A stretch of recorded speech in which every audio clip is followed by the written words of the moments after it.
अब मैं बहस को थोड़ा आगे बढ़ा रहा हूं, आप सभी लोगों से सवाल है, मैं यहाँ हाँ ठीक आ रहा हूं आपके पास।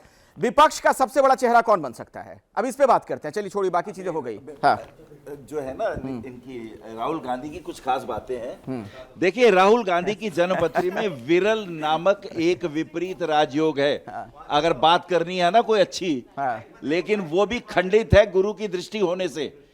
राहुल गांधी जितनी पदयात्रा कर रहे हैं, देखिए उनका चतुर्थ भाव जो है ये जनता का होता है, और पंचम भाव जनता से मिलने वाला प्यार।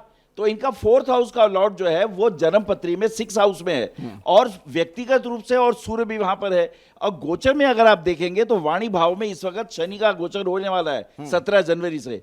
तो अगर मैं एक लाइन में सवाल करूं, आपको जवाब दूं कि इनकी पद यात्रा से कांग्रेस को कितना फायदा होगा, तो उत्तर यह है थोड़ा बहुत फायदा जरूर होगा। लेकिन ऐसा नहीं है कि ये नरेंद्र भाई मोदी को कहीं किसी प्रकार से उनके सामने रुकते हैं। सामने रुकने के लिए आपको जरूरी है आप देश के लिए विद्या के बारे में सोचें, अन्न के बारे में सोचें, उनकी नौकरियों के बारे में सोचें। जब आप देश हित के लिए कुछ सोचते हैं तब कोई काम बनता है। तो अभी इनके पक्ष में बिल्कुल भी छोटे में नहीं जाता है।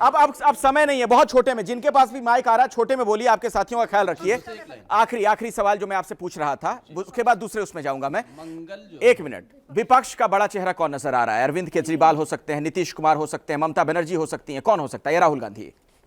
कौन हो सकता है विपक्ष का सबसे बड़ा चेहरा? इस पर आपका कोई आकलन है? किसका इस पर किसी का आकलन? हाँ। देखिए, हमने शायद पुरानी बातों से शुरू किया जाए तो हमें लगता है कि बहुत अच्छा होगा। हमने यहीं पर कहा था, किसी ने कहा था कि अब आम आदमी पार्टी और केजरीवाल का भविष्य अब समाप्त हो रहा है। हमने यहीं से कहा था उठ रहे हैं वो। और आप देखिएगा कि 2024 का जो चुनाव है राष्ट्रीय स्तर पर, अरविंद केजरीवाल एक सशक्त नेता के रूप में उभरेंगे और उनका चेहरा आएगा। नहीं, नीतीश कुमार की कुंडली सपोर्ट नहीं करती, ममता बनर्जी पतन पे है। ममता बनर्जी क्षेत्रीय नेता के स्तर से ऊपर नहीं उठेंगी। आप कह रही हैं ममता बनर्जी नेता से हटकर वो नहीं उठेंगी। क्यों हो सकती है? केजरीवाल ज्यादा आगे बढ़े हैं कि बुध जो है वो राजा और शुक्र महिला का कारक होता है, तो मोदी जी के अगेंस्ट महिलाएं ज्यादा रहेंगी। उनको माइक दीजिए। हाँ, फटाफट, अब जल्दी से। हाँ, अरविंद विपक्ष का चेहरा कौन हो सकता है? बृहस्पति उदय हो रहा है, बृहस्पति की महादशा चल रही है। प्रियंका वाली आवाज कहां से आ रही है? अच्छा, हाँ, मैं आता हूं आपके पास। जी बोलिए। जी, इस पे अभी कैलकुलेशन नहीं की। हाँ, अच्छा, हाँ, किनकी कैलकुलेशन इस पर है? विपक्ष का बड़ा चेहरा कौन हो सकता है? अरविंद केजरीवाल। देखिए, मैं आपको बतलाता हूं, विपक्ष का इस बार सबसे बड़ा चेहरा 2000 मोदी जी के सामने प्रियंका जी रहेंगी।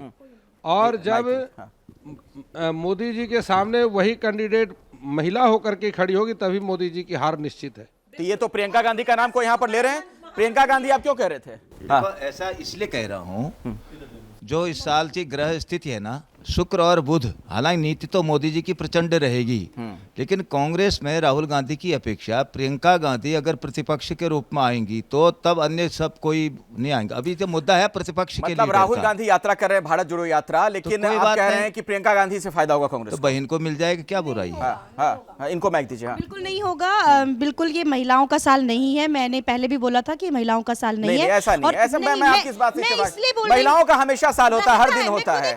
हाँ, नहीं ऐसा मत बोलिए। राजनीति में अगर मोदी के खिलाफ की यहाँ बात हो रही है, राजनीति की बात हो रही है और मोदी के खिलाफ की बात हो रही है, तो मैं यही कहूंगी कि जो मोदी जी की जो कूटनीति है उसके आगे भी कोई महिला उनको नहीं हरा पाएगी। देखिए, महिलाओं का कोई नहीं हरा पाएगी। अरे दीजिए भाई, महिलाओं वाले पे महिलाओं का विरोध हो गया। हाँ, जी देखिए अखिलेश जी, जहाँ तक आप ये बात कर रहे हैं कि सबसे बड़ा चेहरा कौन उठकर आएगा, तो सबसे पहले मैं मोदी जी के बारे में बोलना चाहूंगी। मोदी जी का जो है राजनीतिक कद बहुत बड़ा रहेगा, लेकिन उनको अपने पार्टी में ही बहुत ज्यादा ट्रेटर्स से सावधान रहने की जरूरत पड़ेगी। उनको अपने स्वास्थ्य पे ध्यान देने की जरूरत पड़ेगी। राहुल गांधी का कद बढ़ेगा और उनको डेफिनेटली अपनी मदर से काफी सपोर्ट मिलेगा, सोनिया गांधी जी का सपोर्ट। ठीक, उनको माइक दीजिए। हाँ, देखिए, राहुल गांधी जी का अगर हम डेट ऑफ बर्थ देखें 19 जून 1970, तो 1 और 6 अंक मिलता है और 1 और 6 7 अंक बनाता है। तो डेफिनेटली इस साल उनकी छवि पहले से बेहतर होगी, लेकिन ऐसा नहीं होगा कि वो सीधा नरेंद्र मोदी जी से कम्पीट कर पाए, क्योंकि साल 2024 में नरेंद्र मोदी जी ही रहेंगे और हो सकता है बहुत बड़े बदलाव आए देश में, इतनी पॉलिसीज चेंज हो जाए कि प्रेसिडेंशियल रूल आ जाए 2024 तक।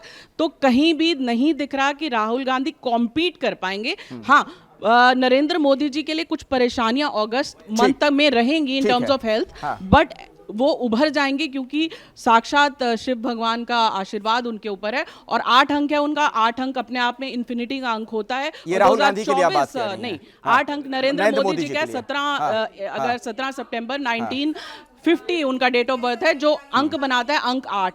अंक 8 जब लेके जाता है तो उरूज पे लेके जाता है, यानी कि इंटरनेशनल लेवल पे भी वो हमारे देश का कद बढ़ाने वाला है। एक मिनट, समय चूंकि मेरे पास नहीं है, मैं बिल्कुल आखिर में आ गया हूं, बिल्कुल। हाँ, क्या इसमें छोटी सी बात रखिएगा, ज्यादा लंबा नहीं।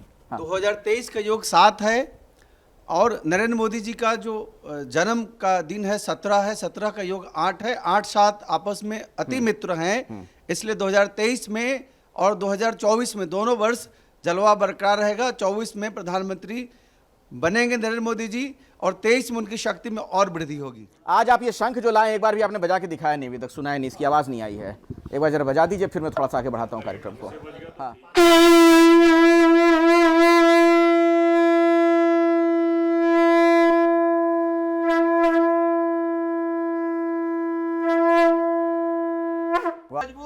क्या मजबूरी है मेरी, बताइए। मैं अभी आपको बताती हूँ कि मैंने ओए होए होए होए होए, नमकीन के चटकारे लेते हुए टकटकी मार के डिबेट शो को पॉज रिपीट कर कर के देख रहे हैं जोगिंदर जी। इनकी तरह आप भी देखें अपनी फेवरेट डिबेट्स को रिपीट कर और डाउनलोड कीजिए एबीपी लाइव ऐप अपने स्मार्ट टीवी पर।